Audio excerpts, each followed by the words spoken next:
আসসালামু আলাইকুম। আজকে আমরা দেখব কিভাবে লোন হিসাব করা যায়।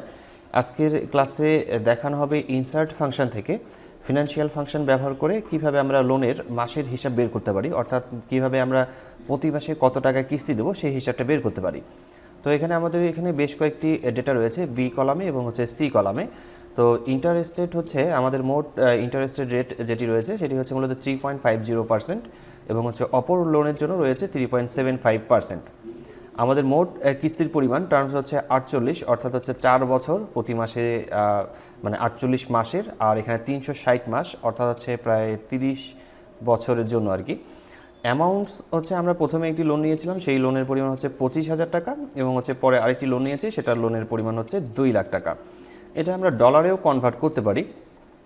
তো আমরা এই পরিমাণ লোনের জন্য আমাদেরকে মান্থলি প্রতি মাসে আমাদের কি পরিমাণ কিস্তি দিতে হবে সেটা আমরা বের করব এই আজকের এই টিউটোরিয়ালটিতে। তো এই কাজটি করার জন্য আমরা ফর্মুলাস ট্যাবে ক্লিক করছি। ফর্মুলাস ট্যাবে ক্লিক করার পর নর্মালি আমরা যে হিসাবটা করতে চাচ্ছি এটা হচ্ছে ফিনান্সিয়াল।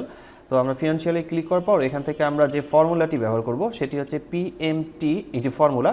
এই পিএমটি ফর্মুলা ব্যবহার করব। তো আমরা এই ফর্মুলাটাকে ইনসার্ট করব মূলত ইনসার্ট ফাংশন থেকে। তো প্রথমেই আমরা ইনসার্ট ফাংশন লেখাটাতে ক্লিক করে নিচ্ছি।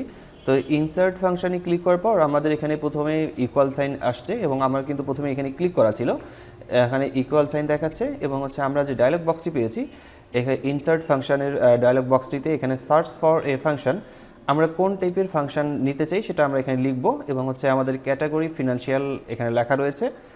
আর এখানে ফাংশন অনেকগুলো শো করছে, আমরা এখান থেকে ফাংশন সিলেক্ট করতে পারি। আর যেহেতু আমরা কোনো একটি ফাংশনকে খুঁজে পেতে চাচ্ছি এবং আমরা এখানে ইনসার্ট করতে চাচ্ছি, সেক্ষেত্রে আমরা সেই ক্যাটাগরি কথাটা এখানে লিখে নেব যে আমরা কোন টাইপের ফাংশন চাচ্ছি, সেটা আমরা এখানে লিখে আমরা ফাংশনটিকে সিলেক্ট করতে পারবো। যেমন আমরা এখানে লোন বিষয় নিয়ে আমরা মূলত ফাংশন ব্যবহার করতে চাচ্ছিলাম।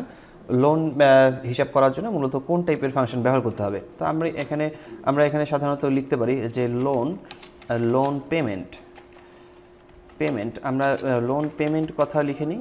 লোন পেমেন্ট কথা লেখার পর এখানে ফিনান্সিয়াল ক্যাটাগরি ঠিক থাকবে। গো লেখাতে ক্লিক করলে আমরা দেখতে পারবো যে আমাদের এখানে লোনের জন্য আমরা কোন ফাংশনগুলো ব্যবহার করতে পারি। তো এখানে মূলত 3টি আমাদেরকে ফাংশন দেখাচ্ছে, প্রথমেটিতে সিলেক্ট করা আছে এবং এর ডেসক্রিপশন দেওয়া আছে যে আমরা এই কাজগুলো করতে পারি।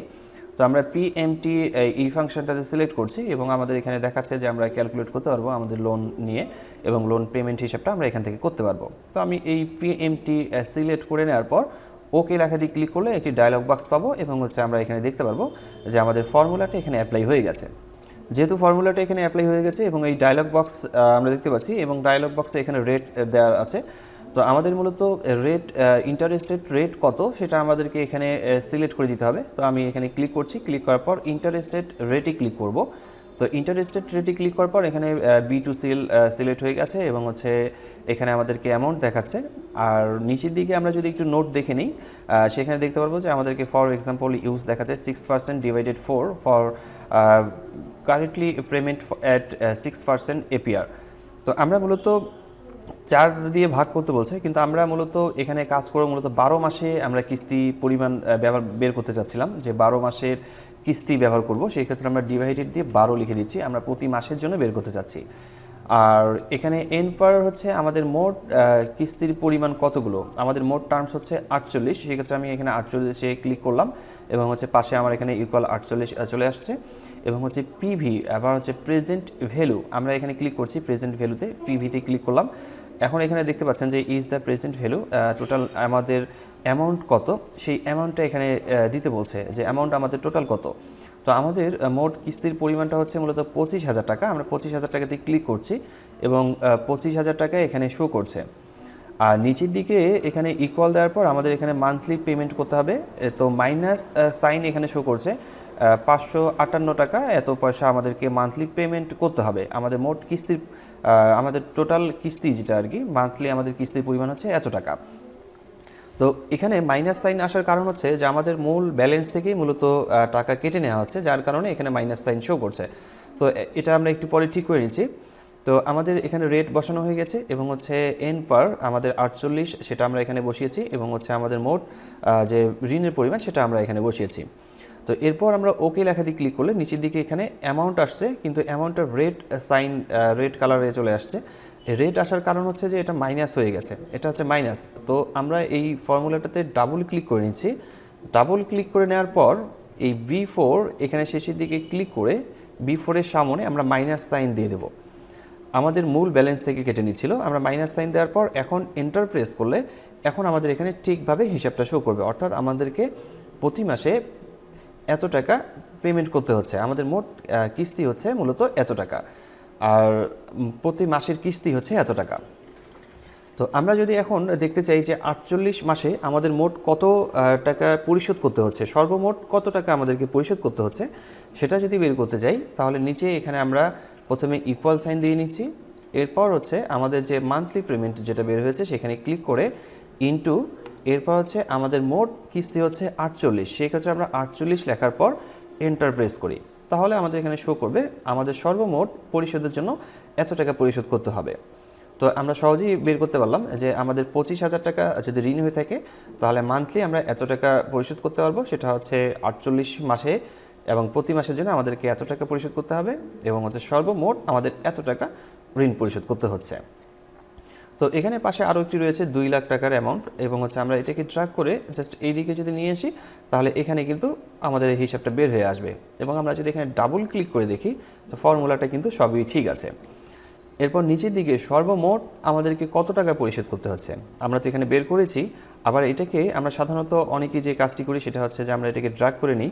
তো ড্র্যাগ করে নিলে কিন্তু সবসময় যে সঠিকটাই দেখাবে এমনটা নয়, এখানে ভুলও দেখাতে পারে। যেমন আমরা এখান থেকে ড্র্যাগ করে এখানে নিয়ে আসছি, তো এই কলামটি অনেক ছোট থাকার কারণে এখানে হ্যাশ সাইন আসছে, এবং আমি এটাকে একটু ডাবল ক্লিক করে বড় করে নেব। তো এখানে আমাদের সর্বমোট পরিমাণ ঋণের সর্বমোট টাকার পরিমাণ দেখাচ্ছে মূলত 44,000 টাকা, আর এখানে 26,000, এখানে 25,000 টাকায় আমাদেরকে সর্বমোট পরিশোধ করতে হচ্ছে 26,000 টাকা, আর এখানে 2 লাখ টাকায় আমাদেরকে সর্বমোট পরিশোধ করতে হচ্ছে 44,000 টাকা। তো এটা তো ভুলই দেখাচ্ছে। ভুল দেখার কারণ হচ্ছে যে আমরা এই জায়গায় ফর্মুলা প্রয়োগ করেছিলাম B6 এর সাথে 48 গুণ করেছিলাম, আবার 48 গুণ করেছিলাম এই জন্য সেটা হচ্ছে এখানে টার্মস হচ্ছে 48, আর এখানে হচ্ছে 360। আমরা যদি এখানে দেখে নেই, এখানে ডাবল ক্লিক করে দেখে নেই, তাহলে এখানে C6 এর সাথে গুণ করা হয়েছে 48, এখানে 48 গুণ করা হয়েছে, কারণ হচ্ছে আমরা এটাকে ড্র্যাগ করে নিয়েছিলাম জন্য এখানে 48 শো করছে। তো আমরা এটাকে সাধারণত এটাকে মুছে ফেলবো, মুছে ফেলার পর আমরা এখানে সঠিকটাই লিখে দেবো, আমাদের 360 লেখার পর এন্টার প্রেস করে নিই, তাহলে এখন ফলাফলটা ঠিক দেখাচ্ছে। সাধারণত এই কমন ভুলটি অনেক সময় হয়ে থাকে, এই কারণে দেখা যাচ্ছে আমাদের ফর্মুলা প্রয়োগ করার পরেও হিসাবটা ঠিকঠাকভাবে শো করছে না। তো এই কাজটি কমন ভুলগুলো আমাদেরকে ঠিক করে দেখে নিতে হবে যে আমরা কমন ভুলগুলো করছি কিনা। তো মাইক্রোসফট এক্সেলে আপনারা যারা নতুন নতুন টিপস পেতে চান এবং হচ্ছে আপনারা যারা এক্সপার্ট হতে চান, অবশ্যই চ্যানেলটিকে সাবস্ক্রাইব করে পাশে থেকে বেল আইকনটিতে ক্লিক করে রাখবেন পরবর্তী ভিডিওর নোটিফিকেশন পাওয়ার জন্য। আজকের টিউটোরিয়ালটি এখানেই শেষ করছি। তো দেখা হচ্ছে পরবর্তীতে মাইক্রোসফট এক্সেলের নতুন কোনো টিউটোরিয়ালে।